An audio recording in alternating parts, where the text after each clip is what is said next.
भारत जिस तरह से अपने हथियार दूसरे देशों को निर्यात कर रहा है, ये बात भारत के पड़ोसी मुल्क चीन को हजम नहीं हो रही, क्योंकि एक तरफ जहां भारत के हथियारों की मांग बढ़ती जा रही है, वहीं दूसरी तरफ चीन को अपने JF-17 जैसे लड़ाकू विमानों की वजह से कई बार शर्मिंदगी झेलनी पड़ी।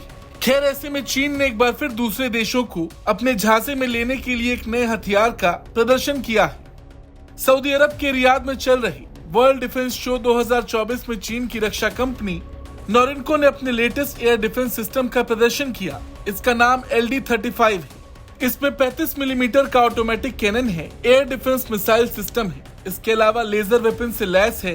ये एक नए तरह का एयर डिफेंस सिस्टम है। चीन का दावा है कि LD-35 अपनी तरह का सबसे नया एयर डिफेंस सिस्टम है।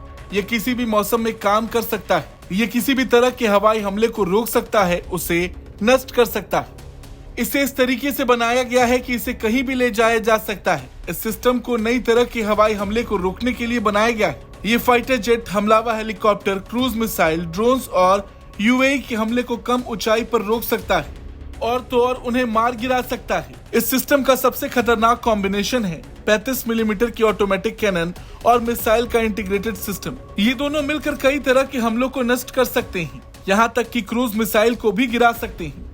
इसकी ऑटोमेटिक कैनन एक बार में 3 राउंड गोली फायर करती है, जो किसी भी तरह के हवाई टारगेट को बचने का मौका नहीं देती, चाहे वो ड्रोन हो या किसी तरह का एयरक्राफ्ट। यह हथियार चीन को अलग लेवल के डिफेंस सिस्टम की तरफ ले जा रहा है। अगर यह हथियार भारत की सीमा के पास ऊंचाई वाले इलाके में तैनात होता है तो मुश्किलें जरूर बढ़ेंगी। हालांकि एक बात जो सामने आ रही है वो ये कि चीन के इस नए हथियार को रिस्पॉन्स कैसा मिलेगा, क्योंकि इससे पहले जितने भी हथियार चीन ने दूसरे देशों को बेचे हैं उसका फीडबैक बिल्कुल भी अच्छा नहीं रहा। JF-17 जिसको लेकर चीन कई दावे कर चुका है, उसे तो एक देश ने कबाड़ तक कह दिया था। खैर, देखना ये होगा कि चीन का ये लेटेस्ट एयर डिफेंस सिस्टम कैसा होता है। आपको क्या लगता है, कमेंट करके जरूर बताएं। ब्यूरो रिपोर्ट, भारत तक।